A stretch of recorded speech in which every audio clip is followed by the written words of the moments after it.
Hi everyone, मैं master Rashid. काफ़ी दिनों से लोगों में ये चर्चा का विषय बना हुआ है कि जिम करने से हार्ट अटैक आता है।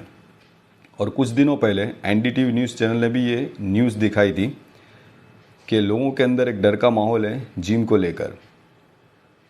कुछ दिनों पहले कन्नड़ा एक्टर पुनीत राजकुमार की डेथ हुई। जिम करते करते उनको हार्ट अटैक आया, तो उसकी वजह से उनकी डेथ हो गई। और यही वजह से लोगों के अंदर एक डर का माहौल पैदा हुआ है कि कुछ लोग ये कहते हैं कि जिम करने से हार्ट अटैक आता है, तो एक और ग्रुप है जो ये कह रहा है कि जिम करने से क्या फ़ायदा, कि जिम करने के बावजूद भी तो मौत जल्दी हो रही है, कम एज में इंसान मर रहे हैं जिम करने के बावजूद भी। तो ये दोनों चीज़ों को मैं क्लियर करना चाहूँगा कि सबसे पहले हार्ट अटैक के बारे में बात करेंगे कि हार्ट अटैक आने की कई वजह हो सकती है। जिस किसी को भी हार्ट अटैक आता है, जब तक कि उसकी केस स्टडी नहीं होती तब तक कि हम नतीजे पर नहीं पहुंच सकते कि हार्ट अटैक आने की वजह क्या थी। क्योंकि कोई भी बंदा जिम में मैक्सिमम 1 घंटा या 1.5 घंटा रहता है और बाकी का समय तो जिम के बाहर बिताता है। तो जिम की बाहर की लाइफस्टाइल क्या थी, वो जब तक कि इन्वेस्टिगेट नहीं किया जाता तब तक कि हमें पता नहीं लगा कि हार्ट अटैक आने का कारण क्या है। एक बात तो ये हो गई। दूसरी बात, अगर किसी की कोई जगह पर मौत होती है और वो वही जगह को ब्लेम किया जाएगा तो ये बिल्कुल इलॉजिकल होगा, इरेशनल होगा। क्योंकि अगर मैं रोड एक्सीडेंट की बात करूं तो डेली इंडिया में 400 अप्रोक्सीमेटली 400 लोगों की मौत होती है रोड एक्सीडेंट में। तो क्या हाईवे को कारण बनाया जाए कि हाँ हाईवे पे जाने से मौत होती है? कभी नहीं, ये बिल्कुल इलॉजिकल बात होगी, राइट। और हार्ट अटैक से इंडिया में डेली अप्रोक्सीमेटली 200 लोगों की मौत होती है। तकरीबन 200 लोगों की मौत होती है। क्या सारे के सारे जिम में मरते हैं? नो, जिम में तो अभी 1-2 केस हुए रिसेंट में, राइट। उसके पहले जितने भी हार्ट अटैक से मर रहे हैं वो तो कुछ अलग अलग जगह पे और अलग अलग लाइफस्टाइल की वजह से उनकी डेथ हो रही है। तो जिम को ब्लेम करना बिल्कुल इलॉजिकल होगा, इरेशनल होगा। जिम करने से हार्ट अटैक नहीं आता, बल्कि जिम करने से तो आपका हार्ट स्ट्रांग बनता है। इस टाइप के मेटाबॉलिक डिसऑर्डर, हार्ट डिजीज से, डायबिटीज़, कैंसर, इन सभी से बचा जा सकता है जिम करने से, एक्सरसाइज करने से। अब रही दूसरी बात कि काफ़ी लोगों का मानना यह है कि जिम करने के बावजूद भी कम उम्र में लोगों की मौत हो रही है, तो क्या फ़ायदा जिम करने का। तो सबसे पहले बात ये मैं क्लियर करना चाहूँगा कि जिम करने से कोई अमर नहीं हो जाता और ना ही जिम करने से किसी की एज में बढ़ोतरी होती है। जो लोग अगर ये सोचते हैं कि जिम हम करेंगे हमारी लाइफ बढ़ेगी, तो उनका मानना बिल्कुल गलत है। उसका कारण ये है कि जिम आपको हेल्थ एंड फिटनेस प्रोवाइड करता है, ये गारंटी नहीं देता है कि आपके एज के नंबर बढ़ेंगे। जिम आपको ये प्रोवाइड करता है कि आप जब तक के जीते हो आपकी क्वालिटी ऑफ लाइफ इंप्रूव होगी, आपका रहन सहन इंप्रूव होगा, फिजिकली, मेंटली, राइट। जिम क्यों किया जाता है कि आप जब तक जियो आपकी क्वालिटी ऑफ लाइफ इंप्रूव हो और आप इंडिपेंडेंटली जियो, फ्रीडम के साथ जियो, किसी पे डिपेंड ना हो। इस वजह से जिम किया जाता है। आपको बीमारियों से बचना है, जो भी मेटाबॉलिक डिसऑर्डर है उससे बचना है, तो जिम करने की वजह ये होती है, ना कि मौत को आगे पीछे धकेलना।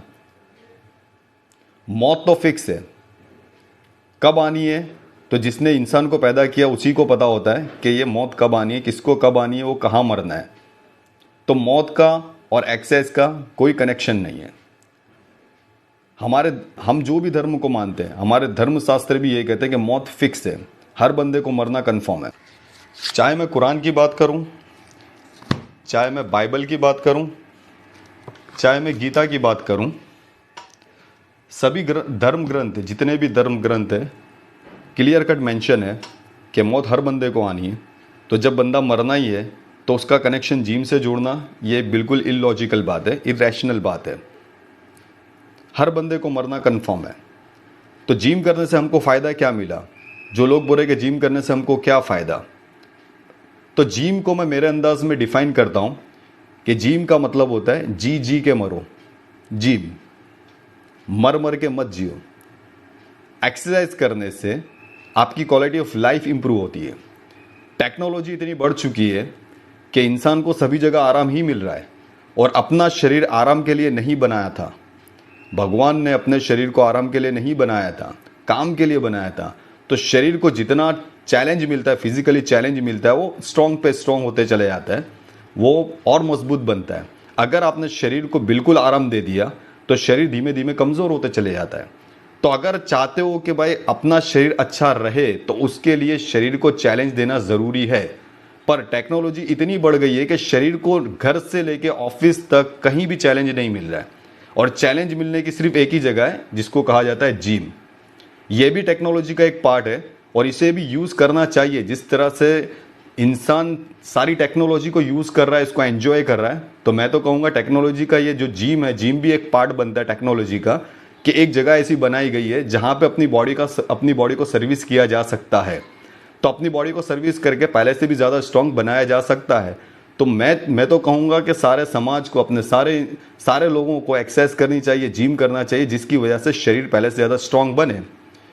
और शरीर का सिस्टम भी यही है कि अगर शरीर को किसी ने आराम दिया तो शरीर पहले से ज़्यादा कमज़ोर होना शुरू कर देगा, और अगर मान लो शरीर को आपने चैलेंज दिया तो वो पहले से ज़्यादा स्ट्रांग बनेगा। भगवान ने इस तरह से शरीर की रचना की हुई है। अगर मान लो इस कानून को फॉलो नहीं करते, चैलेंज देने वाले, तो शरीर दिन पे दिन कमज़ोर होगा। तो जिम करने का फ़ायदा ये मिलेगा, क्वालिटी ऑफ लाइफ इंप्रूव हुई, आप अपनी फैमिली को एंजॉय कर सकते हो, आपके हर दिन को एंजॉय कर सकते हो, आप जो पैसा कमा रहे हो उसको भी एंजॉय कर सकते हो। मान लो कि अगर हेल्थ ही कॉम्प्रोमाइज़ हो गई तो सारे एंजॉयमेंट धरे के धरे रह जाते हैं। तो ये जिम करना कोई लग्जूरियस चीज़ नहीं है या कोई स्टेटस नहीं है कि हम जिम करते हैं। जिम की एक बेसिक रिक्वायरमेंट है, हर बंदे की एक बेसिक रिक्वायरमेंट है। हर बंदे को एक्सरसाइज करना कंपलसरी है, चाहे जिम में करो चाहे कहीं भी करो, पर एक्सरसाइज कंपलसरी है। जिम ऐसी जगह जहाँ पे एक्सरसाइज होती है, इसलिए मैं बार बार जिम का नाम ले रहा हूँ। इसीलिए तो मैं कहता हूँ कि we can not decide when to die, that is fixed. हम कभी ये डिसाइड नहीं कर सकते कि हमें कब मरना है, वो तो फिक्स है। But we can decide how to die, पर हम ये ज़रूर डिसाइड कर सकते हैं कि हमें किस तरह से मरना है। तड़प तड़प कर मरना है, परेशान होके या अपनी फैमिली को परेशान करते हुए मरना है, कि हंसते हंसते इस दुनिया को अलविदा कहना है। Choice is yours. Thank you.